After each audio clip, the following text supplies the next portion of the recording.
அல்லேலூயா. நிச்சயமா இன்னைக்கு ஒரு பெரிய காரியம் செய்ய போகிறார். கர்த்தர் நம்மோடு பேசட்டும்.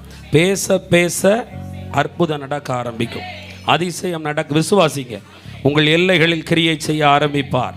தொல்லை கொடுக்கும் காரியங்களை கர்த்தர் அறுத்து போட போகிறார். என்னிடம் இன்று ஒன்றை சொல்லி அனுப்பினார். அவர் யார் என்பதை இன்றைக்கு பிறகு நீங்கள் பார்க்க போகிறீர்கள். உங்கள் சொந்த குடும்பத்தில், உங்கள் சொந்த எல்லைகளில் பார்க்க போகிறீர்கள். கண்களை மூடி ஒரு ஆவியானவருடைய மேகம் நிரம்பி இருக்கும்படி, ஆவியானவரே நீர் இருக்கிற இடங்களிலே வல்லமை உண்டு, வரங்கள் உண்டு, அதிகாரம் உண்டு, அபிஷேகம் உண்டு. பரிசுத்த ஆவியானவரே சீனாய் மலையில் இறங்கி வந்தது போல, மேல் வீட்டறை இறங்கி வந்தது போல, இதோ நீர் இறங்கி வருவதற்காக ஸ்தோத்திரம். ஒவ்வொரு பிள்ளைகளை நிரப்பும், அடிமையை மறைத்து நீர் வெளிப்படும். ஆசீர்வதியும், என் ஜனத்தோடு நீர் பேசுவீராக. ஆமென் அப்பா, இயேசுவின் மூலம் பிதாவே, ஆமென். அல்லேலூயா. என்ன வார்த்தை உங்களுக்கு கொடுக்க வேண்டும் என்று சொல்லி நான் தேவனுடைய சன்னிதானத்தில் காத்திருந்த பொழுது கர்த்தருடைய ஆவியானவர், என் ஜனத்துக்கு ஒன்றை விளக்கமாய் நீ சொல்ல வேண்டும், சொல்லி அவர்களுக்கு அனுப்பு, அதன்படியே அவர்களுக்கு ஆகட்டும் என்று ஒரு வார்த்தையை வாக்காகவும் செய்தியின் தலைப்பாகவும் ஆதாரமாகவும் தந்தார். சங்கீதம் 9ஆம் அதிகாரம், சங்கீதம் 9:4. சங்கீதம் 9:4. நீர் என் நியாயத்தையும் என் வழக்கையும் தீர்த்து நீதி உள்ள நியாயாதிபதியாய் சிங்காசனத்திற்கு மேல் வீற்றிருக்கிறீர். ஹல்லேலூயா. சங்கீதக்காரராகிய தாவீது சொல்லுகிறார், நீர் என் நியாயத்தையும் என் வழக்கையும் தீர்த்து நீதி உள்ள நியாயாதிபதியாய் சிங்காசனத்தின் மேல் வீற்றிருக்கிறீர். தேவ பிள்ளையே, கர்த்தர் உங்களுக்கு நீதி செய்ய போறார், நியாயத்தை வெளிப்படுத்த போகிறார். யாரு? சிங்காசனத்துக்கு மேலே வீற்றிருக்கிற கர்த்தர். ஏன்னா இப்போ உங்களுக்கு எது தேவையோ இல்லையோ எனக்கு தெரியல, எனக்கு ஒரு நீதி கிடைச்சாகணும், எனக்கு இதில் ஒரு நியாயம் கிடைச்சாகணும். நடந்ததெல்லாம் பிரச்சனை இல்லை, நான் ஆண்டவரை தேடுற பிள்ளை தானே, அவரை நம்பின பிள்ளை தானே, நான் கொஞ்சத்தில் உண்மையாக தானே இருந்தேன், பயந்து தானே நடந்தேன். ஆனால் அநியாயக்காரன் தானே ஜெயிக்கான், அக்கிரமக்காரன் தானே எழும்பி நிற்கிறான். நான் கூணிட்டேனே, குறுகிட்டேனே. நான் கூட்டத்துக்கு வந்தேன், ஆலயத்துக்கு போனேன், ஆனால் எனக்கு லட்சையும் அவமானமும் நிந்தையும் தானே மிஞ்சிச்சு. என் வாலிப காலத்தில் ஏசப்பாவுக்கு பயந்து நடந்தேன், ஆனால் இன்னைக்கு என் வாழ்க்கையில் அநீதி கலந்திருக்கிறதே என்று கவலைப்பட்டு கொண்டிருக்கிற தேவ பிள்ளையே, ஆண்டவர் சொல்லுகிறார், சிங்காசனத்தில் வீற்றிருக்கிற கர்த்தர் நீதியையும் நியாயத்தையும் தீர்த்து வைக்க போகிறார். இனி நீ அநீதியாய் இழைக்கப்பட்டவளை போல அல்ல, நீ நீதியாயிருப்பாய்.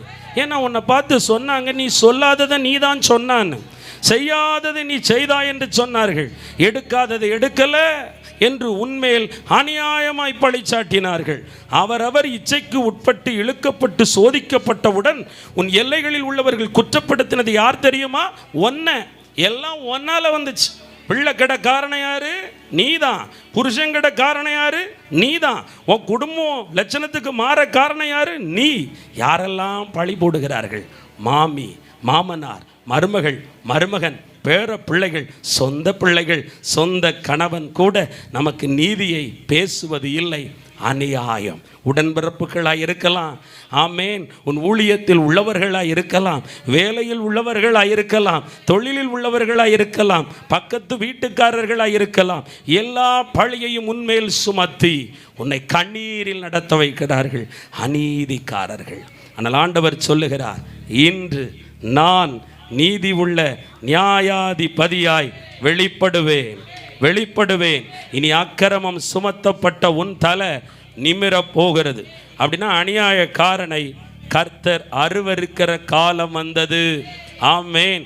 யார் வாழ விடாம கெடுத்து நாசம் பண்ணி தொல்லை கொடுத்து அவமானப்படுத்தி மிரட்டி சஞ்சலப்படுத்தி உன்னை தவிப்படைய வச்சு உன்னை பாடாப்படுத்தி அந்த பாடு உள்ள மனிதர்களுக்கு மத்தியில் ஒரு புழு வெயிலில் நெளிஞ்சா எப்படி நெளியுமோ அப்படி நெளிந்து கொண்டிருக்கிற தாயே சகோதரியே, சகோதரனே, கர்த்தர் உங்களோடு தீர்க்க தரிசனமாய் இப்பொழுது பேசுகிறார். அவர் நீதி உள்ள நியாயாதிபதி. உன் வசம் கர்த்தர் கண்கள். இனி வரும் நாள் திரும்பும். கர்த்தர் கரம் உனக்காக நித்திய புயமாய் திரும்பும். அவர் ஆதாரமாய் வருவார், ஆதாரமாய் வருவார். நீ கேட்கறல்ல, என்கிட்ட உண்மை மட்டும்தான் இருக்கு, ஆனால் நான் யாருக்கும் தேவையில்லாமல் போயிட்டேனே, என் உண்மை எடுபடலையே, என் உத்தமம் எடுபடலையே, என் ஊழியம் எடுபடலையே, என் உழைப்பு எடுபடலையே, என் தியாகம் எடுபடலையே. இல்லை, இனி உனக்கு ஆதாரமாய் அவர் வருவார். நித்திய வெளிச்சமாய் இருப்பார். துக்க நாட்கள் முடியும். மன மகிழ்ச்சியின் நாளை கர்த்தர் கொடுப்பார். காரணம், சிங்காசனத்தில் வீற்றிருக்கிறவர் உன் வழக்கை தீர்த்து வைக்க போகிறார். எந்த அநீதியான மனுஷன், அநியாயக்காரன் உன் வசம் இருந்து உன்னை மிரட்டி கொண்டு, அரட்டி கொண்டு, உருட்டி கொண்டு, விமர்சித்து கொண்டு, கேவலப்படுத்தி கொண்டு, ஆட்டம் காட்டி கொண்டிருக்கிறானோ, அந்த சத்துருக்களின் முகடுகளை நீ மிதிப்பாய். ஆமென், ஹல்லேலூயா. நீதியை இயேசு செய்வாருங்க, பயப்படாதீங்க. ஹல்லேலூயா. மகளே, நீதி உண்டு. கடைசி வரை பேசுறாரு, நீதி உண்டு, நியாயம் உண்டு, பயப்படாத. உன் கண்ணு பார்க்க போகுது. ஆமென். உன் கண் காண போகிறது, உன் காது கேட்க போகிறது. ஹல்லேலூயா. உன்னை பேசின யாரையும் வெறுமையை விட மாட்டார். இன்னைக்கு அவங்க நல்லா இருக்கலாம், அவங்ககிட்ட இருந்து அபகரிச்சவங்க, ஏமாத்தினவங்க, புடுங்கினவங்க, கையெழுத்தை தப்பாக வாங்கினவங்க, உன்னை ஏழை, சிறுமப்பட்டவா, இவளை அடித்து துரத்திடலாம், இவனை அடித்து துரத்திடலாம், யார் கேட்பாங்க நினைக்கிறாங்களா? என் நித்திய புயம் உனக்கு ஆதாரம், என் நித்திய புயம் உனக்கு ஆதாரம். சர்வ வல்லமை உள்ள தேவனுடைய வாய் இதை சொல்லுகிறது. கர்த்தரே இதை விளங்குகிறார். ஹல்லேலூயா. சரி, போகட்டும். 1 யோவானை எடுத்துக்கொள்ளுங்கள். எல்லாரும் எடுக்கணும், நான் சொன்ன பிறகு படிக்கணும். 1 யோவான் 5ஆம் அதிகாரம். வசனத்தை பார்த்தா தான் பிரசங்கம் புரியும், புரிஞ்சாதான் வாழ்க்கையில் ஜெயிக்க முடியும். ஆமாம், 1 யோவான் 5:19. 1 யோவான் 5:19 படிங்க. நாம் தேவனால் உண்டாயிருக்கிறோம் என்றும் உலகம் முழுவதும் பொல்லாங்கானுக்குள் கிடக்கிறதென்றும் அறிந்திருக்கிறோம். ஒரு அல்லேலூயா சொல்லுங்க. இப்போ பிரச்சனை என்னென்னா, நமக்கு மட்டும்தான் அநியாயம் நடக்கானா? இல்லை, நாமெல்லாம் ஆண்டவரால் பிறந்துட்டோம், கொஞ்சம் பயந்து நீதி நியாயம் செய்கிறோம். ஆனால் உலகம் இதில் இருக்கா? பொல்லாங்கானவனுக்குள்ளே இருக்குது. சபைக்குள்ளே பொல்லாங்கு இருக்குது. ஆமென். கல்விக்கூடங்களுக்குள்ள பொல்லாங்கு இருக்குது, அரசியலுக்குள்ள பொல்லாங்கு இருக்குது, தெருக்களுக்குள்ள பொல்லாங்கு இருக்குது, குடும்பத்துக்குள்ள பொல்லாப்பு செய்கிறவங்க இருக்கிறாங்க. ஆனால் ஆண்டவர் சொல்கிறாரு, உலகம் எல்லாம் அநீதியால் நிறைந்திருக்கிறது. ஆமேன் சொல்லுங்களேன். ஹல்லேலூயா. ஆமேன். அப்போ எதுலனாலும் நம்மளை ஏமாத்துறவங்க, நம்மளை வச்சு லாபம் பார்க்குறவங்க, நம்ம பேரை, நம்ம காரியம் முடிஞ்சதும் கழட்டி விடுறவங்க, நம்மளை வச்சு தலை மேலே ஏறி ஆடலாம் நினச்சி ஆட்டங்காட்ட நினைக்கிறவங்க, சொந்தம், பந்தம், இனம், தெரு, பட்டணம், உன் பிள்ளை, உன் தொழில், உன் ஊழியத்தில் பலர் இருக்கலாம். அப்போ பிரதர், உலகமே பொல்லாங்குன்னா எனக்கு காலம் ஃபுல்லாக பொல்லாங்கு தான் நடக்குமா? அப்போ தேவனால் பிறந்தவங்க கூணிக்கிட்டே தான் போகணுமா? குறுகிக்கிட்டே தான் போகணுமா? தலை கொட்டப்பட்ட நிலைமையில் தான் போகணுமான்னா ஆண்டவர் உங்களோட பேச போகிறாரு. ரோமர் 8ஆம் அதிகாரம் 31ஆம் வசனம். எல்லாரும் எடுக்கணும், உடனே படிக்கக்கூடாது. ரோமர் 8ஆம் அதிகாரம் 31ஆம் வசனம். இவைகளை குறித்து நாம் என்ன சொல்லுவோம்? தேவன் நம்முடைய பட்சத்தில் இருந்தால் நமக்கு விரோதமாய் இருப்பவன் யார்? ஒரு அல்லேலூயா சொல்லுங்களேன். இப்போ ஆண்டவர் சொல்கிறாரு, இவ்வளோ பெரிய பொல்லாங்குக்குள்ள நீ பொல்லாங்கானவனுக்குள்ள மத்தியில் தான் இருக்கா. கலகம் உண்டாக்குறவன், அமளி உண்டாக்குறவன், சண்டை உண்டு பண்ணுறவன், உன்னை அவமானப்படுத்துகிறவன், உன்னை பட்சிக்க பார்க்குறவன், நீ வாழ்கிறத பார்த்துருவோன்னு தந்திரம் பண்ணுற ஆமான் பலர் இருக்கலாம். ஆனால் தேவன் உன் பட்சத்தில் இருந்தால் உனக்கு எதிராக எவனால இருக்க முடியாது. விசுவாசிக்கிறீங்களா? உன் ஊழியத்தை உடைச்சிருவேன், உன்னை அழிச்சிருவேன், உன் குடும்பத்தை அழிச்சிருவேன், உன் பிள்ளையை கெடுத்துருவேன், உன் பையனை அழிச்சிருவேன். பலர் எழும்பலாம், கோபத்தில் ஆத்திரத்தில் வந்து பார்னு சவாலிடலாம், மந்திரம் பண்ணலாம், சத்துருவை அனுப்பலாம், எல்லாம் செய்யலாம். ஆனால் ஆண்டவர் சொல்லுகிறார், தேவன் நம் பட்சத்தில் இருந்தால் நமக்கு விரோதமாயிருப்பவன் யார்? இப்போ ஒரு கேள்வி, ஆண்டவர் உங்களோட இருக்காரா இல்லையா? தைரியமாக தான் சொல்லுங்களேன், இருக்காரா இல்லையா? அடா சொல்லுங்களேன் இருக்காருன்னு, ஒரு ஆமேன் சொல்லுங்க. வேதத்தில் ஒரு அழகான வசனம் எனக்கு பிடிக்கும். நான் எங்கே இருக்கிறேனோ அங்கு கர்த்தருடைய ஊழியக்காரன் இருப்பான். நீங்கள் இப்போ யாருக்கிட்ட இருக்கீங்க? ஊழியக்காரன் முன்னாடி இருக்கிறீங்க. அப்போ ஆண்டவர் உங்களோட இருக்க போய் தானே கூட்டு வந்திருக்காரு. ஆமேன் சொல்லுங்க, அல்லேலூயா சொல்லுங்க. உண்மையில் என் மேலே பாசம் வச்சா வந்தியா இந்த வெயிலில்? ஆமேன் இல்லை. அங்கே போனாவது ஏதாவது கேட்டு கொஞ்சம் தலையில் பட்டா அப்படின்னு வந்தீங்களா இல்லையா? அப்போ அதை கொண்டு வந்தது யார்? கர்த்தர். அப்போ கர்த்தர் உன் பட்சத்தில் இருக்கிறாரு. சும்மா அங்கே வர முடியாது. இது இந்த சிட்டிக்குள்ளேயா இருக்குது, தெருவுக்குள்ளே இருக்குது. பாவம் உச்சி மண்டையை புழக்கிற மாதிரி வெயில். அதுக்கு மத்தியில் வர்ற உங்களையும் நான் பாராட்டி தான் ஆகணும். ஒரு ஆமேன்னு சொல்லுங்கள், அல்லேலூயா. கர்த்தர் நல்லவர். அதிகமாக உங்களுக்கு ஜெபம் பண்ணுறேன், சரியா? என்னால் முடிஞ்சது அவ்வளோதான். கர்த்தர் பெரியவர். பாருங்கள், ஆண்டவர் உங்கள் பட்சத்தில் இருந்தால் என்ன செய்ய முடியாது? உங்களை யாராலையும் அசைக்க முடியாது. அப்போ நீ தைரியமாறு. கோர்ட் வழக்கா, போலீஸ் கேஸா, பதவியா, பட்டமா, அதிகாரமா, பணபலமா, வாயை வச்சு ஒன்றை ஒடுக்கி ஜெயிக்கலான்னு பார்க்குறாங்களா? பயப்படாத.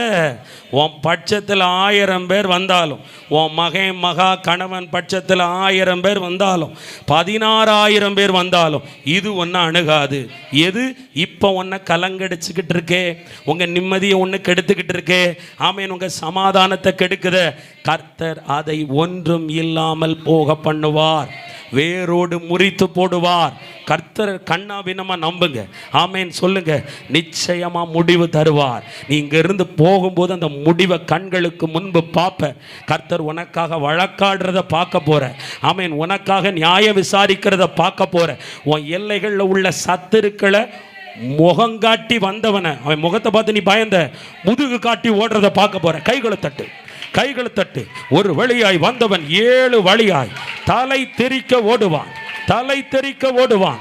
காரணம் உன்மேல் இருக்கக்கூடிய கிருபை, உன் மேல இருக்கக்கூடிய அழைப்பு, உன் மேல இருக்கக்கூடிய அபிஷேகம், உன் மேல இருக்கக்கூடிய வல்லமை, உன் மேல இருக்கக்கூடிய அதிகாரம் அவ்வளவு வல்லமை உள்ளது. க்ளோரி, மகிமை, மகிமை, மகிமை. இது ஒன்றும் இல்லாம போகும். இது தூசி, இது ஒன்றும் இல்லாம போகும். நீ மேடுகளை மிதிப்ப, உடைப்ப, உன் காலுக்கு அதிகாரம். ஆமென். கர்த்தர் பெரிய காரியத்தை செய்வார். ஹல்லேலூயா. இன்னைக்கு சுருக்கமாய் பார்த்து முடிப்போம். உங்களை 4 மணிக்கு நானும் விட்டுலான்னு பார்க்கேன். ஆனால் உங்கள் பாசமாக என் பாசமானு தெரில, பந்தத்தை நீட்டிச்சுக்கிட்டே போகுது.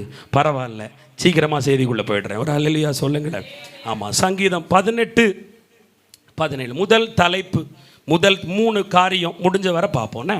சங்கீதம் 18:17, சங்கீதம் 18:17. என்னிலும் அதிக பலவான்களாயிருந்த என் பலத்த சத்துருவுக்கு, என்னை பகைக்கிறவர்களுக்கும் என்னை விடுவித்தார். கைகளை தட்டுங்களேன். படிச்சுட்டு புரிஞ்சுக்கணும். உங்களை விட ஒரு பலவான் உங்கள் எல்லையில் இருக்கிறான். அதனால தான் உங்களுக்கு இப்போ பயம். அவங்ககிட்ட மோத கொஞ்சமே பயமாக இருக்குது.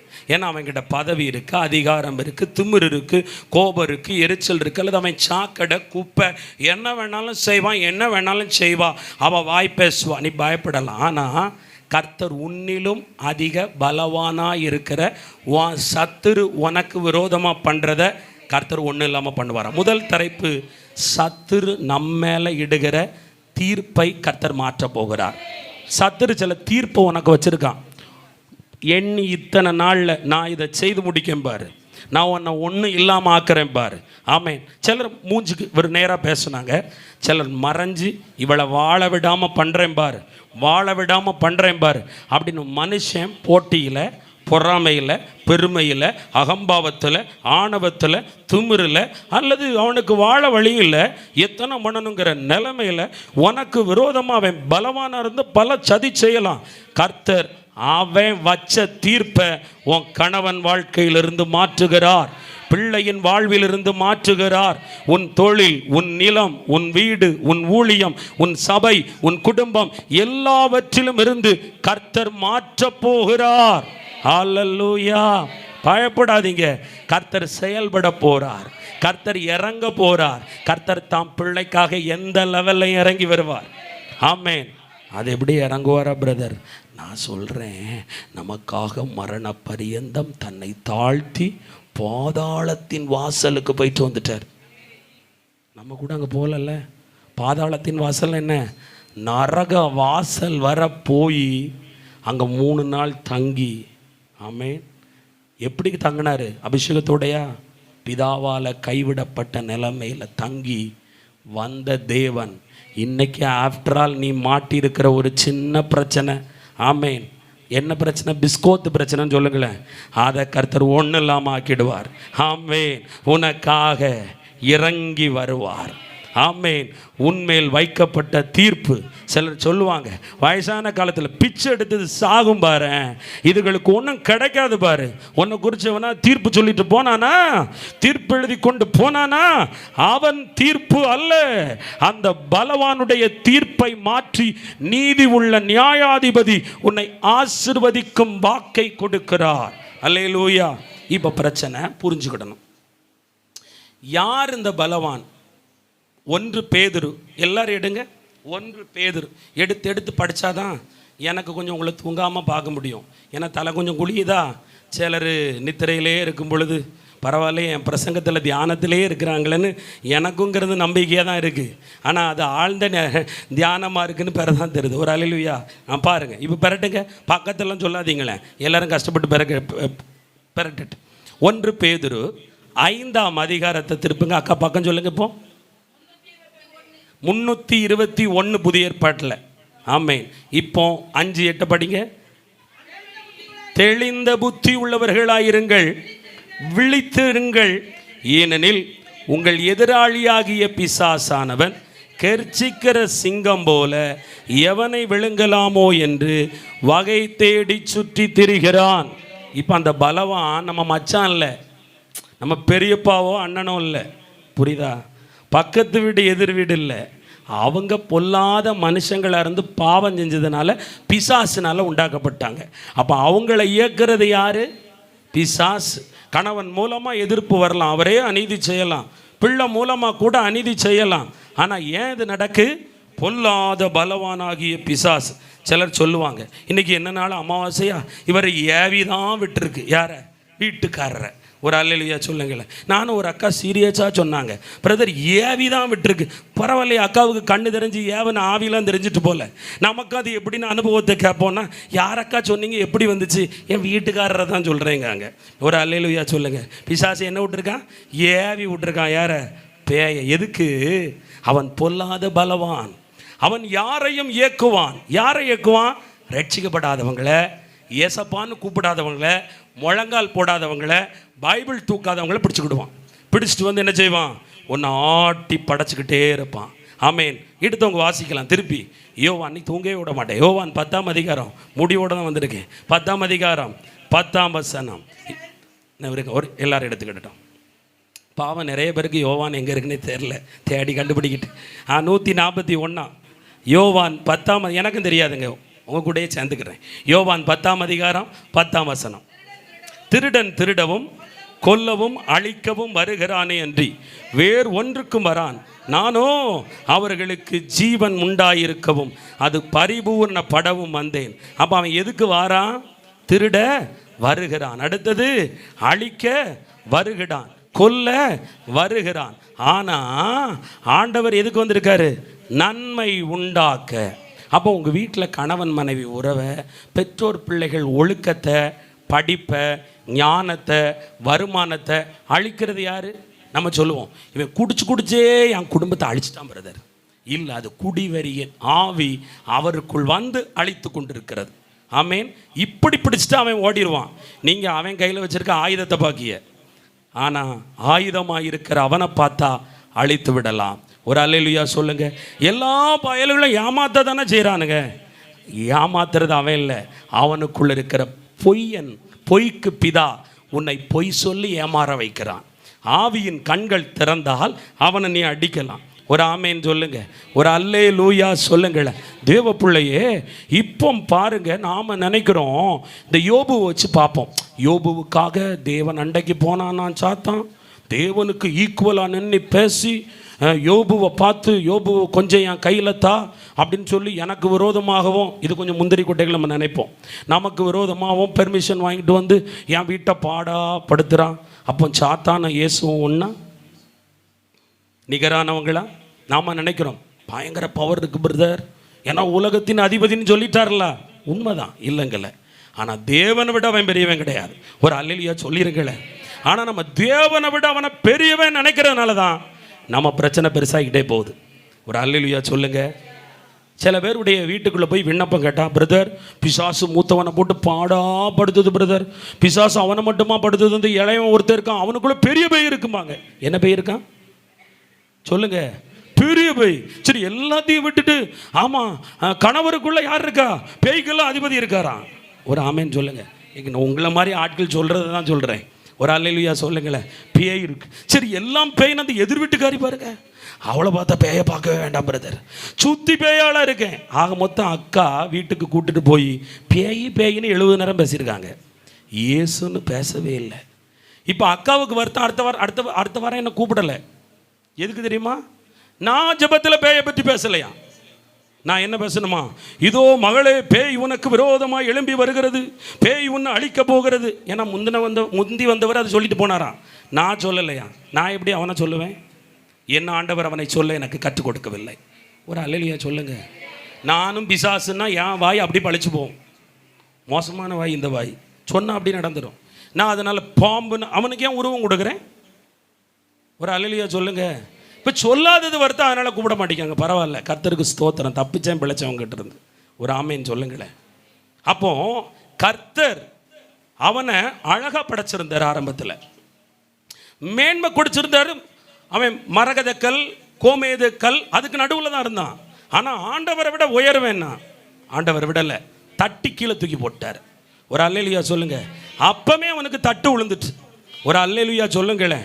அவன் இருந்த மகா சிங்காசனத்தின் அருகே இருந்த அந்த இடத்த விட்டு ஒரு தட்டு அடித்து பொத்துன்னு கீழே போட்டார். அப்பமே விழுந்தவன் பொத்துன்னு தான் விழுந்திருக்கான். ஒரு அல்லேலூயா சொல்லுங்களேன். அப்புறம் அவனை என்ன செஞ்சார் தெரியுமா? நன்றாக கவனிக்கும்படி 1 யோவான் 3:8. 1 யோவான் எல்லாரும் எடுங்க, தலை குனியட்டும் பார்ப்போம். ஆமாம், 1 யோவான் 3ஆம் அதிகாரம். இருங்க ஒரு நிமிஷம் இருங்க, அக்கா மாதிரி அதோட அவசரமாக இருக்காங்க. ஒன்று ஓவர் அவசரமாக இருக்குது, ஒன்று ஓவர் ஸ்லோவாக இருக்குது. ரெண்டுக்கு நடுவில் நான் இருக்கணும் பாருங்க. ஆமாம், 1 யோவான் 3:8 பேஜ் சொல்லுங்கள்.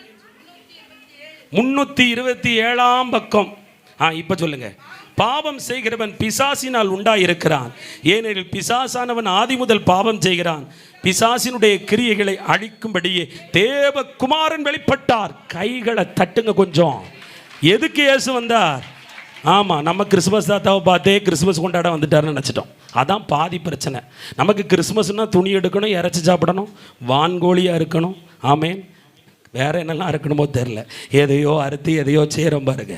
ஆனால் இயேசு வந்த நோக்கம் பிசாசை அழிக்க. அவனை அழிக்க ஒருவர் ஏற்கனவே வந்து விட்டார். ஆமேன். அவன் கிரியைகளை அழிக்க. உன் வீட்டுக்குள் வைத்திருக்கிறானே கடன், வியாதி, போராட்டம், பிரச்சனை, பிரிவினை, சாபம், மந்திரம், பொருளாதார தடை என்கிற கிரியைகள், அதை அழிக்க இயேசு வந்தார். சரி, எப்படிங்க அழிச்சாரு? பாட்டுக்கலாம் விடமாட்டேன், திருப்பியும் குடியணும். கொலோசையர் 2ஆம் அதிகாரம். கொலோசையர் 2ஆம் அதிகாரம் பேஜ் எடுத்து சொல்லிடுங்க எனக்கு. நல்லா பாருங்க. 276 பக்கம் 276. கொலோசியர் 2:15 விடுங்க, 15. துரைத்தனங்களையும் அதிகாரங்களையும் முறியதோடு வெளியரங்கமான கோலமாக்கி அவைகளின் மேல் சிலுவையில் வெற்றி சிறந்தார். ஹல்லேலூயா, ஆமென். என்ன செஞ்சிட்டாரு? அவன் வச்சிருந்த சில அதிகாரத்தையும் துரைத்தனத்தையும் முறிந்து கொண்டு வெளியரங்கமான கோலமாக்கி சிலுவையில் வெற்றி சிறந்துட்டாரு. சாத்தாப்பன் யாரு? தோற்று போனவன். ஆமென். தோற்று போனவன். ஹல்லேலூயா. இறுதியிலும் அவன் யார்? தோற்று போகக்கூடியவன். ஆமென். பிரதர் மூலமா அழகா பேசினாரு. தோற்கடிக்கப்பட்டவன், தோக்க போறவன் கூட கடைசி யுத்தத்தில். அப்படிப்பட்ட அவனே எழும்பி வாரான்னா, நீ ஜெபத்தில் சம்பிலாம் போற, தூங்கிலாம் போற, விசுவாசத்தில் குந்தி போறியே. பிசாசுக்கே அப்படி இருந்தா நாம் யாரால் உண்டாயிருக்கிறோம்? தேவனால் உண்டாயிருக்கிறோம். நாம் எழும்பி எழும்பி வரணும். எதில்? ஜெபத்தில், விசுவாசத்தில், பரிசுத்தத்தில், ஸ்தோத்திரத்தில், வசனத்தில் நிலைத்திருந்து வரும் பொழுது ஓடி போவான். ஆமேன் சொல்லுங்க. இப்போ மத்தேயு 28:18, மத்தேயு 28:18, மத்தேயு 28:18.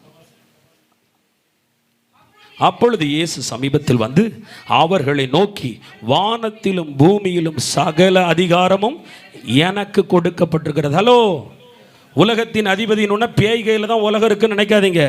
இயேசு சொன்னார், வானத்திலும் பூமியிலும் சகல அதிகாரமும் எனக்கு கொடுக்கப்பட்டிருக்கிறது. கைகளை தட்டுங்களேன். எங்க அதிகாரம் கொடுக்கப்பட்டதுனால தானே கடலை பிளக்க முடிஞ்சிச்சு.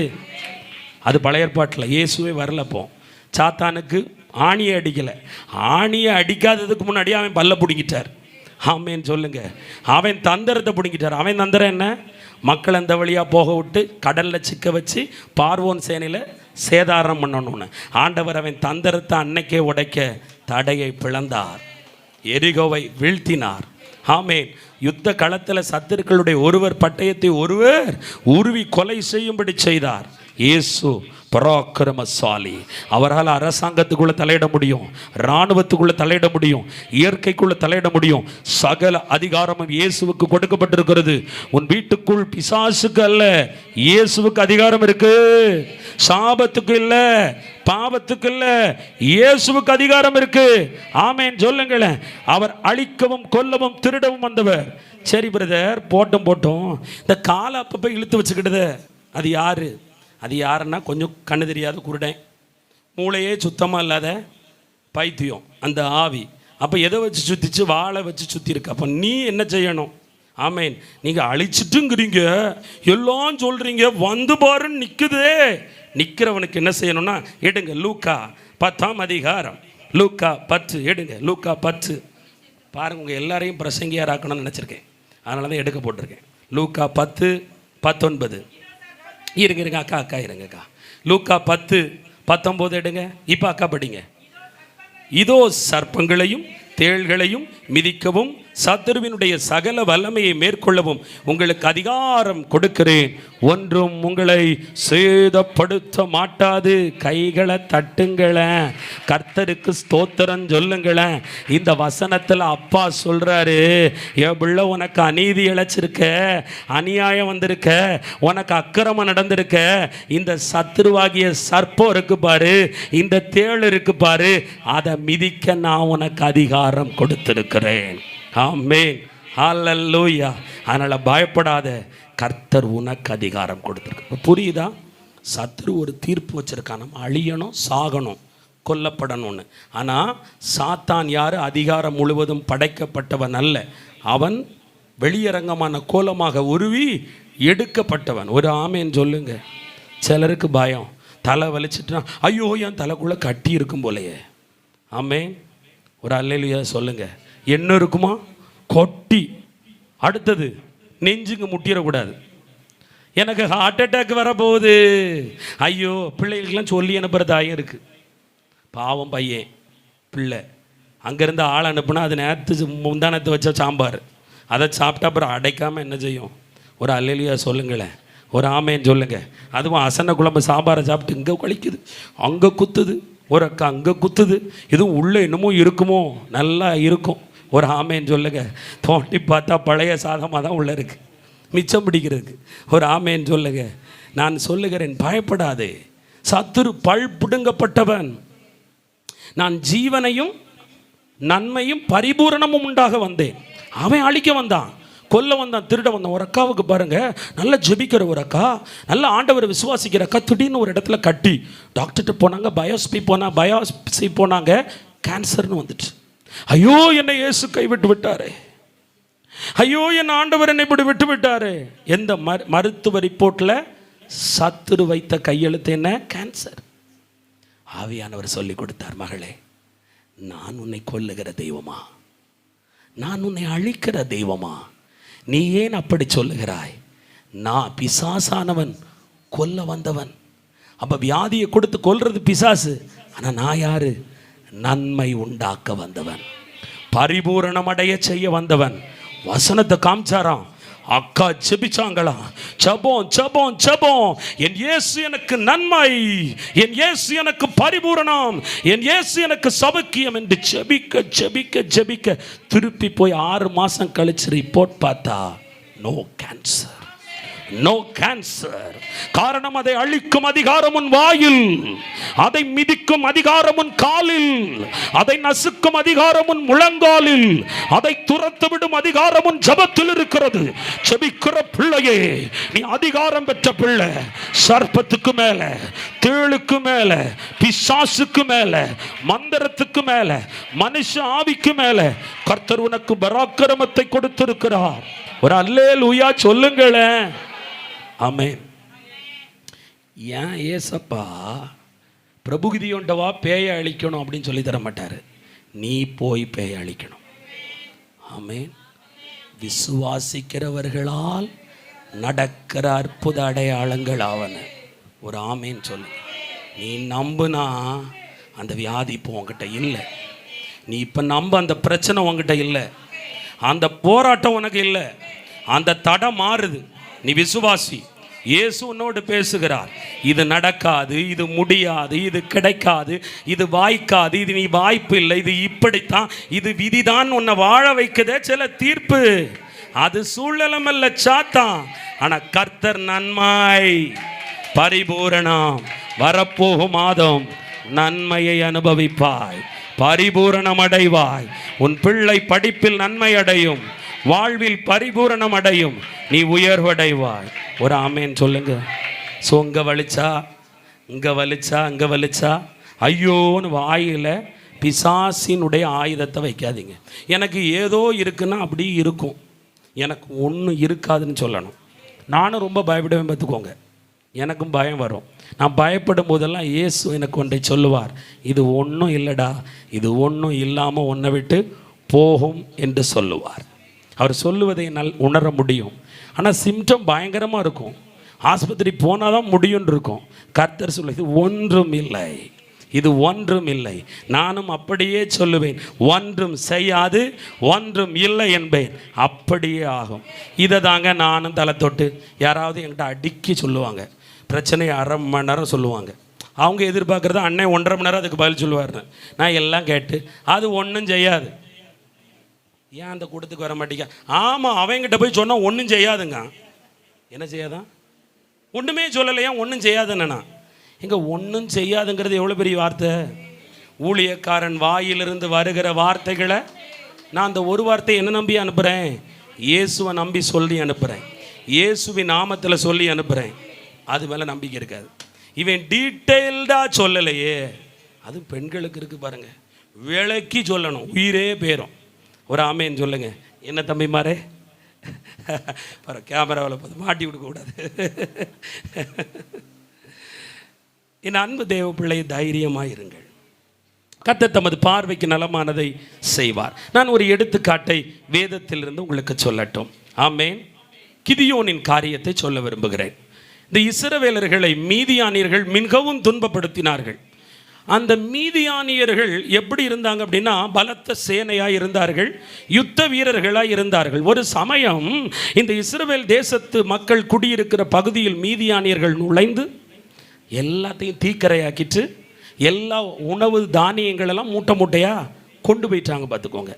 இந்த அண்ணன் இருக்கார் பாருங்க, கிதியோன் அண்ணன். என்ன மாதிரி உங்களை மாதிரி ஏதாவது யார் வீட்டில் என்ன நடந்தால் என்ன, நைட்டு என்ன மிஞ்சிச்சோ அதை எடுத்து எங்கே கொண்டு வைப்போம்? பத்திரமா ஃப்ரிட்ஜுக்குள்ளே வைப்போம். எதுக்கு? நாளைக்கு பயன்படும் இல்லை, என்னைக்காவது ஒரு நாள் பயன்படும். ஒரு அல்லேலூயா சொல்லுங்களேன். அதே போல் இந்த அண்ணன் பாருங்கள், மீதி கிடந்த கோதுமை பதரெல்லாம் சேர்த்து என்னைக்காவது என் ஜனத்துக்கு பயன்படுமே என்று ஆலையில் வைத்திருந்தார். ஒரு அல்லேலூயா சொல்லுங்க. தூதன் வருகிறான், ஏ கிதியோனே, உன்னை கொண்டு இந்த மீதியானியர்கள் கையிலிருந்து இஸ்ரவேலர்களை விடுவிப்பார் என்று. ஒருத்தனை வச்சு பெரிய இராணுவத்தை ஜெயிக்க வைப்பேன்னா ஆண்டவர் தூதன் கிட்ட சொல்லி அனுப்புறாரு. இன்னைக்கு இந்த கூட்டத்துக்கு வந்திருக்கிற அன்பு சகோதரியே, நீ பலவீனமானவதான், வயது சென்றவாதான், முடியாதவாதான், படிப்பறிவர்கள் அற்றவர்களா இருக்கலாம், பணபலம் இல்லை, படபலம் இல்லை, திறமை இல்லை, எதுவும் இல்லை. என்னால் என்னங்க முடியும்? ஒன்றும் முடியாதான். ஆனால் ஆண்டவர் சொல்றார், உங்களை கொண்டு உங்க குடும்பத்தை விடுதலையாக்க போகிறார், ரட்சிக்க போகிறார், உங்க பிள்ளையை தப்புவிக்க போகிறார். ஆமென். கொலை பாதகத்துக்கும் அந்தகாரத்துக்கும் சாபத்துக்கும் இருளுக்கும் உங்கள் ஒட்டுமொத்த குடும்பத்தை கர்த்தர் விடுதலையாக்கும்படி பெரிய காரியம் செய்ய போகிறார். அல்லேலூயா. அவன் உடனே கேட்கான், என்ன வச்சா அவங்க எவ்வளோ பெரிய இராணுவம், நான் என்ன செய்வேன்னா? நான் வசனத்தை சொல்ல நேரம் இல்லை, இப்போ கொஞ்சம் தூங்கலை, 4 மணி ஆகிட்டு தாண்டிட்டுனா நமக்கு காப்பி போகிற நேரம், தூக்கம் வராது. ஒரு அல்லேலூயா சொல்லுங்க. ஆமாம், பாருங்க, இவன் 300 பேரை ஆயத்தம் பண்ணுறான். ஒரு அல்லேலூயா. உங்களுக்கு விரோதமாக மனுஷன் சத்துருவா நிற்கலாம், பிசாசு சத்துருவா நிற்கலாம். அந்த ஒரே தலைப்பில் முடிச்சிடுறேன். அப்போ அங்கே என்னெல்லாம் ஆயுதம் அப்படின்னா அதை மட்டும் பார்த்துருவோம். நியாயாதிபதிகள் 7:16. எல்லாரும் குனிஞ்சிடுங்க, படிச்சிடுங்க எல்லார் கையிலும். நீங்கள் உடனே படிச்சிடாதீங்கக்கா. ஆமாம், நியாயாதிபதிகள் 7ஆம் அதிகாரம் 16ஆம் வசனம். எத்தனை? 311வது பக்கம் இருங்க. 311 இப்போ படிங்க. அந்த 300 பேரை 3 படையாக வகுத்து அவர்கள் ஒவ்வொருவன் கையிலும் ஒரு எக்காலத்தையும் வெறும் பானையையும் அந்த பானைக்குள் வைக்கும் தீவட்டியையும் கொடுத்து, இந்த 3 வச்சு தான் பேச போகிறார். ஒரு அல்லேலூயா சொல்லுங்க. எக்காலம், பானை, அடுத்து என்னது? தீவட்டி. ஒரு அல்லேலூயா சொல்லுங்க. எக்காலம் என்ன தெரியுமா? கெட்ட வார்த்தை இல்லை. எக்காலம் என்ன தெரியுமா? வாக்குவாதம் இல்லை. எக்காலையில் நீயா நானான்னு பார்ப்போமா? வாக்குவாதம் இல்லை, கோபம் இல்லை. எக்காலம் கர்த்தரை துதிக்கிற துதி. அக்கா, அம்மா, அவங்க முன்னாடி அநீதியான தீர்ப்பு இருக்கலாம், அநீதியான மனுஷன் உங்கள் குடும்பத்துக்கு முன்னாடி இருந்து அநியாயமாக பேசலாம், சிரிக்கலாம், கொண்டாடலாம். ஆனால் அவனை கண்டு காண்டாகாத, பொறாமப்படாத. ஏன்னா தீவனை செய்கிற மனுஷன் மேல் எரிச்சல் படாது, கோவப்படாது. அப்போ பிரதர் எப்படி ஆத்திரத்தை அடக்க? எக்காலம் போது ஸ்தோத்திரம் பண்ணு, ஸ்தோத்திரம் பண்ணு. பிரதர், பெரும் திரளாக இருக்காங்களே, மந்திரத்தை வச்சுக்கிட்டோம், பணபலத்தை வச்சுக்கிட்டோம், அதிகார பலத்தை வச்சுக்கிட்டோம், திமிர்வாதத்தை வச்சுக்கிட்டோம், எனக்கு ஆத்திரமாக வருது. வரக்கூடாது, எக்கால சத்தம்தான் வரணும். நம்பர் 2, பானை. இந்த பானையை என்ன செஞ்சாங்கிறத மட்டும் பார்த்துட்டு அப்புறம் விளக்கம் சொல்கிறேன். நியாயாதிபதிகள் 7:19. இப்போ ஒரு நிமிஷம். நியாயாதிபதிகள் 7:19 சொல்லுங்க. நடுஜாமத்தின் துவக்கத்தில் ஜாமக்காரரை மாற்றி வைத்த பின்பு கிதியோனும் அவனோடு இருந்த 400 பேரும் அந்த ஜாமத்தின் துவக்கத்திலே பாளையத்தின் முன்னிலையில் வந்து எக்காலங்களை ஊதி தங்கள் கையில் இருக்கிற பானைகளை உடைத்தார்கள். ஒரு ஆமேன். இப்போ வாய் எக்காலம், வாயிலிருந்து யாரு கூடயும் சண்டை போடாதீங்க. போய் நியாயமாக எல்லாம் உனக்கு நியாயமா அதை கேட்டுறாத. ஏன்னா நீங்கள் வாயை திறந்து நியாயம் பேசிட்டா கர்த்தர் நியாயம் தர மாட்டார். எத்தனை பேர் விசுவாசிக்கிறீங்க? ஆமாம். இப்போ பானை யாருன்னா நீங்களும் நானும் தான். மண் பாண்டம். இதை என்ன செய்யணுமா? உடைக்கணும். உள்ள என்ன இருக்குது? சுயமும் இருக்குது, உள்ள அவிவிசுவாசம் இருக்குது. என்னத்தை என்ன ஜோமன்னாலும் ஆண்டவர் என்ன கைவிட்டா தானே செஞ்சிட்டாரு, அந்த முறுமுறுப்பு இருக்குது. இது ஒரு பானை. இதை என்ன செய்யணும்? உடைக்கணும். ஏன் பிரதர்? சத்துருக்கள் இருக்கும்போது ஆண்டவர் அவங்க தலையை தானே உடைக்கணும். அவங்க மண்டையை உடைப்பார், கையை உடைப்பார், காலை உடைப்பார்னு பார்த்தா ஆண்டவர் என்ன உடைக்க சொல்கிறாரு? நீ எவ்வளவுக்கு எவ்வளவு உன்னை உடைச்சு ஊத்துறியோ அவ்வளவுக்கு அவ்வளவு பலம் பெறுவாய். நான் சொல்கிறேன், உங்களுக்கு ஏற்று நிற்கிறவன் மச்சான் மச்சினிச்சு அவன்னா அவனுக்கு வாய் போதும். ஆனால் அவனுக்கு பின்னாடி இருக்கிறது பெரிய பிசாசு. அவன் உனக்கு பயப்படணும்னா உன்கிட்ட அவன் இருக்கக்கூடாது. நீ அவனை அடிக்கணும். அவனை அடிக்கும்போது அவன் உன்கிட்ட இருக்கக்கூடாது. பிரதர், அவன் என்கிட்ட இருக்கான்னு நீங்கள் எப்படி சொல்வீங்க? நான் ஜோம் பண்ணுறேனே, நான் தரிசனம் பார்க்குறேன், நான் அந்நிய பாஷை பேசுகிறேன். நீ கசப்பாக இருந்தால் அவன் தான் உள்ளே இருப்பான். நீ போட்டி போட்டால் அவன் தான் உள்ளே இருப்பான். நீ பொறாமப்பட்டால் அவன் தான் உள்ளே இருப்பான். நீ பெருமைப்பட்டால் உள்ள அவன் இருப்பான். நீ ஒருத்தரை மன்னிக்கலைன்னா அவன் உள்ளே இருப்பான். ஏன்னா உலகத்தின் அதிபதி என்னிடத்தில் வருகிறான், அவனுக்கு என்னிடத்தில் ஒன்றும். ஏசப்பா கிட்ட பிசாசுக்குரியது எதுவும் இல்லை. புருஷன் மேலேயே வெறுப்பு வருதில்ல, சீ துரோகி, பச்சை துரோகி சொல்கிறோம். இந்த வெறுப்பு கூட வரக்கூடாது. அதுவும் ஆசீர்வாதத்துக்கு கேடு. நாம ஒழுங்காக ஜெபிக்கலை. நீ வாலிப காலத்தில் ஜெபிச்சது போல திருமணமாகி வந்து ஜெபத்தில் நின்னியா? நிற்கலை. நீ அசந்த, தூங்கிட்ட, சத்துரு பாவத்தில் விழ வச்சுட்டான். பிள்ளைய இதான் என் வயிற்றுல வந்து பிறந்துச்சு, இது செத்தா நல்லா இருந்திருக்கும். வார்த்தையை விடுறோம் பிள்ளை பாவம் செஞ்சதும். ஆனால் அது பாவம் செய்வதற்கும் தவறுவதற்கும் காரணம் பிசாஸ். அப்போ உன் வாயிலிருந்து என்ன வரக்கூடாது? கசப்பு, வெறுப்பு வரவே கூடாது. செபிச்சு மாற்றிருக்கலாமே. செபிச்சு இந்தியாவை மாற்ற முடியுங்கிற நம்பிக்கை இருக்கிற அக்காமா இருக்கு. செபிச்சா என் குடும்பமும் பிள்ளையும் மாறுங்கிற எழுப்புதல் ஏன் வரல? ஏன் அந்த ஆதங்கம் வரல? ஆண்டவர் சொல்லுகிறார் எல்லாம் மாறும், நீ உன்னை உட, நான் தான் காரணம்னு சொல்லணும். நாம் ஈஸியாக நீர் தந்த ஏவாள் யார்? ஆதாம். யாருக்கிட்ட போய்? ஆமாம், அன்னைக்கு அக்கா மாதிரி சொல்லுவாங்க, எல்லாம் அந்த மனுஷனால் நான் இப்படி ஆயிட்டேன். ஒரு ஆமேன்னு சொல்லுங்க. இன்னைக்கு வர அந்த குற்றப்படுத்துகிற நிகழ்வு போகலை. 2 பேரும் செஞ்சது பெரிய தப்பு தான். ஆனால் தேவன் மன்னிக்காதவரா? அவர் முதல் சிருஷ்டிப்பு மன்னிச்சிருக்கணும். ஆனால் பாவத்தை தான் செஞ்சான். கொஞ்சமாவது அழுதானா, உணர்ந்தானா, உடைச்சானா, ஊத்துனானா? ஆமாண்டவரே தப்பு தான் கீழே அடித்து அழுதுருக்கலாமே. ஆனால் அவன் அசால்ட்டா ஈஸியா நீர் தந்தது. இவா தோட்டத்தில் வந்த சர்ப்பம். இன்னைக்கு எல்லார் மேலையும் பழி போடுங்க. ஒவ்வொருத்தர் மேலையும் நீ பழி போடுவதே பாவம். அது தெரியுமா? நீ பழி போடாத, உன் மேலே பழி போட்டுக்க. நான் ஞானமா இல்லை, எனக்கு விழிப்புணர்வு இல்லை, இன்னைக்கு தெரிஞ்சா அந்த அறிவு அன்னைக்கு அறியாமையா இருந்துட்டேன் அப்படி கேட்கணும். நல்லா கவனிங்க. ஆதாம் ஏவாள் துரத்தப்பட்டு இந்த ஆசீர்வாதத்துக்குள்ளே திரும்பி வரக்கூடாதுன்னு சுடரொளி பட்டையும் வச்சுட்டாரு. ஆனால் மத்தேயுல அநேக பாவத்தை செய்த ஸ்திரீ வந்து காலில் பரிமள தைலத்தை ஊற்றி தலைமுடியை வச்சு காலை கழுவி கண்ணீரால் காலை நினச்சி தலைமுடியால் தொடச்சி பரிமள தைலத்தை ஊத்துறா. இவர் தீர்க்கதரிசி தானே, அப்பவும் இருந்திருக்கு ஒரு கூட்டம். தொட்டது யாருன்னு தெரியாதோ? அவருக்கு தெரியாது. அவர் சொன்னார், இவள் அநேக பாவத்தை செய்திருந்தாலும் நீ காட்டாத அன்பை இவள் என்னிடத்தில் காட்டினாள். ஆண்டவர் மேலே முழுமையாக அன்பு இருக்குன்னா சத்தமாக பாடினா பத்தாது, சத்தமாக ஜெபிச்சா பத்தாது, திறமையாக ஊழியம் செஞ்சா பத்தாது. ஆண்டவர் மேலே அன்பு இருந்தா, நான் பாவிப்பா, நான் தூசிப்பா, நான் தெரியாமல் செஞ்சிட்டேன்ப்பான்னு மன்னிப்பு கேட்கணும். ப்ரௌட் இருக்கக்கூடாது. ஸ்பிரிச்சுவல் லைஃப்பில் உன் ஆவிக்குரிய ஜெப ஜீவியத்தில் 4 வார்த்தை உனக்கு சொல்லி ஜெபிக்க தெரிந்து விட்டால், 4 பாடல் உனக்கு தெரிந்து விட்டால், 4 பிரசங்கங்கள் உனக்கு தெரிந்து விட்டால், உன்னை நம்பி ஒரு 10 ஆத்துமா வந்து விட்டால், உனக்குத்தான் எல்லாம் தெரியும் என்கிற மேட்டுமை கூட பாவமே. உன் சுயம் வெளிப்படுகிறது. கர்த்தர் சொல்றார், பாவி, நான் பாவியிலும் நீச பாவி, நான் ஏமாத்திரம், நான் மண்ணான மனுஷன். சொல்லிப்பார், நீ உன்னை உடைக்க பாளையத்தில் நிற்கிற சத்துரு ஓடுவான். உன் நிலத்தில், உன் வீட்டில், உன் வாழ்க்கையில், உன் குடும்பத்தில், உன் பிள்ளைங்க எல்லைகளில் தொல்லை கொடுத்து கொண்டிருக்கும் ஆவி ஓட, பிசாசே போ. அவன் சொல்லுவான், எங்கே போவ, நீ தானே உள்ள வச்சிருக்கா என்னம்மா. ராமேன்னு சொல்லுங்க. ஜெபிக்கிறவங்ககிட்ட லிஸ்ட் எடுத்தா, அக்கா எத்தனை பேர் உங்களுக்கு பகன் கேட்டால் வண்டி அடுக்குவாங்க. குறைஞ்சது ஒருத்தருக்கு ஒரு பெண்ணுக்கு மற்ற 30 பெண்களை பிடிக்காமல் இருக்கும், அல்லது 60 பெண்களை பிடிக்காமல் இருக்கும்.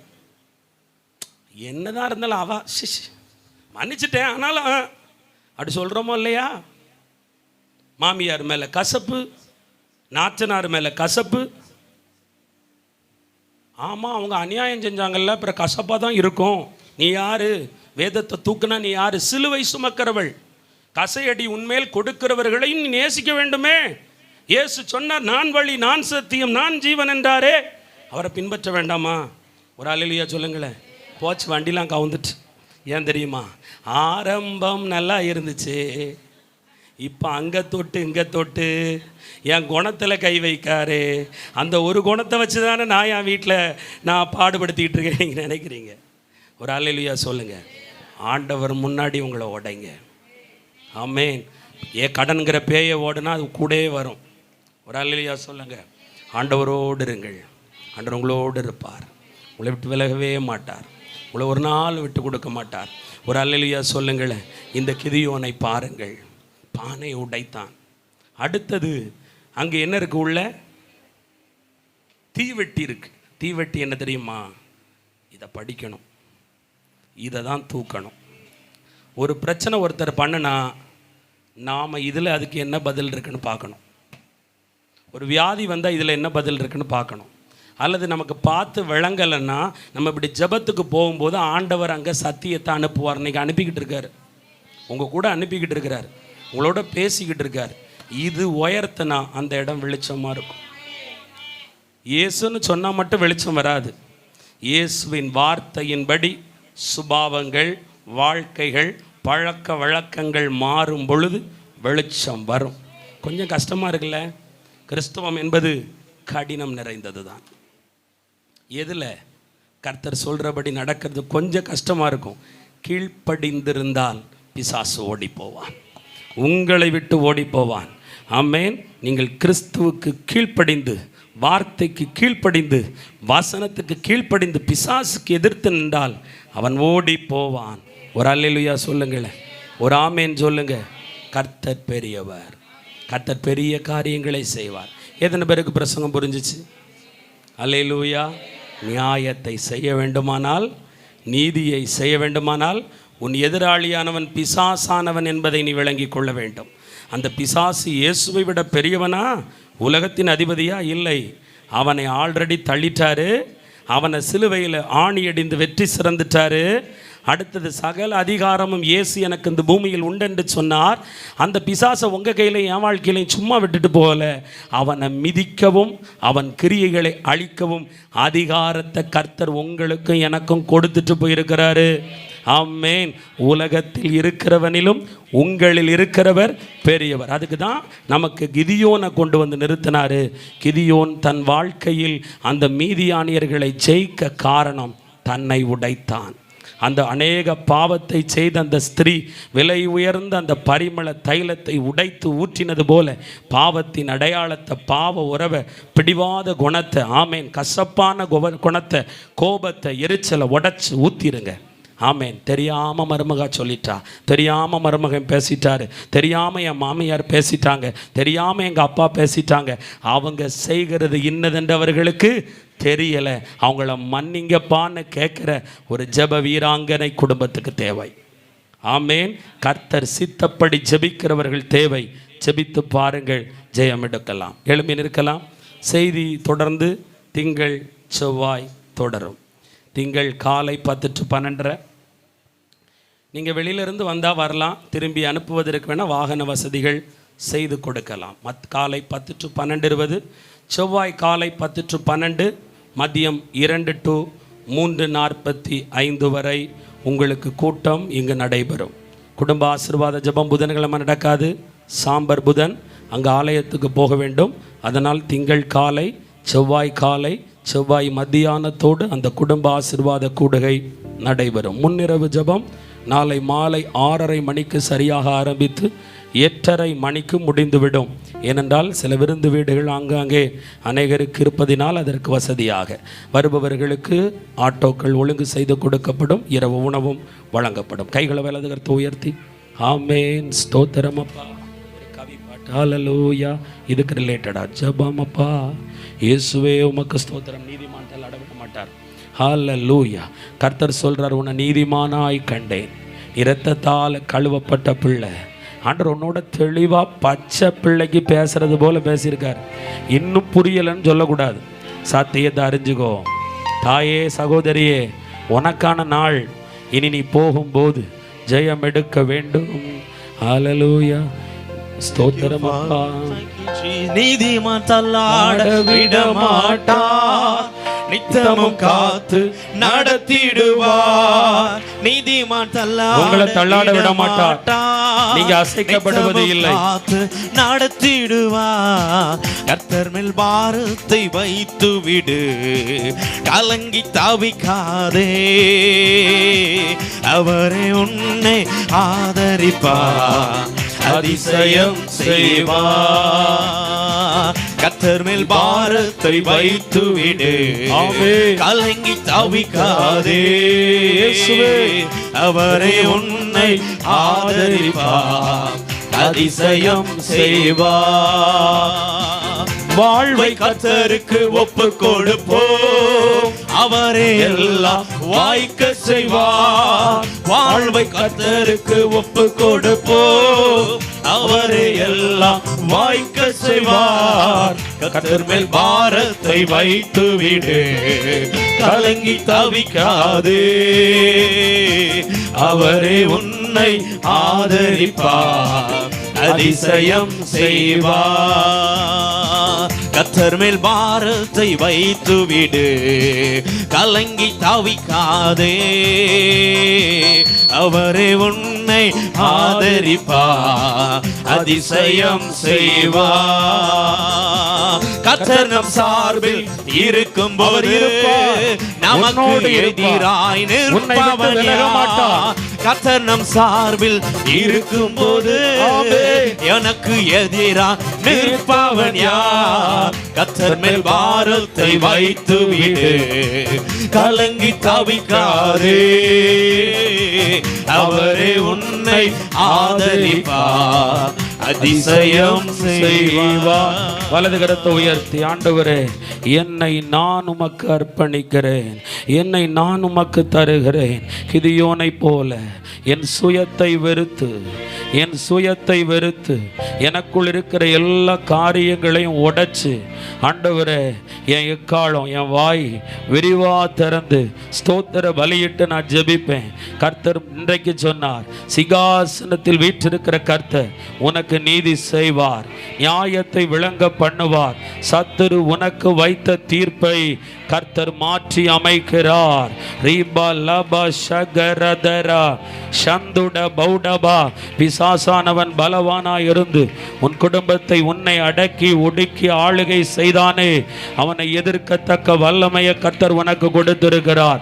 கர்த்தர் சொல்லுகிறார், மீதியானியர்களை ஒரு கிதியோன் முறியடித்தது போல உன் வீட்டிலே குடும்பத்திலே தீக்கரையாக்குகிற சூறையாடுகிற பிசாசு, ஆமேன், களவாடுகிற பிசாசு, தடுக்கிற முடக்கிற ஆவி, கேவலப்படுத்துகிற ஆவி, நிந்தைக்குள்ள தள்ளுகிற ஆவி அழியட்டும், அழியட்டும், எரியட்டும், எல்லாம் நிர்மூலமாகட்டும். கர்த்தர் ஆசீர்வதியும், நியாயம் விளங்கட்டும், நீதி விளங்கட்டும். பட்ட பகல் வெளிச்சத்தை போல இருளுக்குள்ள இருக்கிற என் பிள்ளை வெளிச்சத்தை பார்க்கட்டும். ஆசீர்வதிக்கிறேன், நிறைஞ்ச மனசோட முழு இருதயத்தோட வாழ்த்தி ஆசீர்வதித்து ஜெபிக்கிறேன் பிதாவே. என் ஆத்மாவே கர்த்தரை ஸ்தோத்தரி, என் முழு உள்ளமே கர்த்தருடைய பரிசுத்த நாமத்தை ஸ்தோத்தரி. என் ஆத்மாவே கர்த்தரை ஸ்தோத்தரி, கர்த்தர் செய்த சகல உபகாரங்களை மறவார். ஆமென். அல்லேலூயா.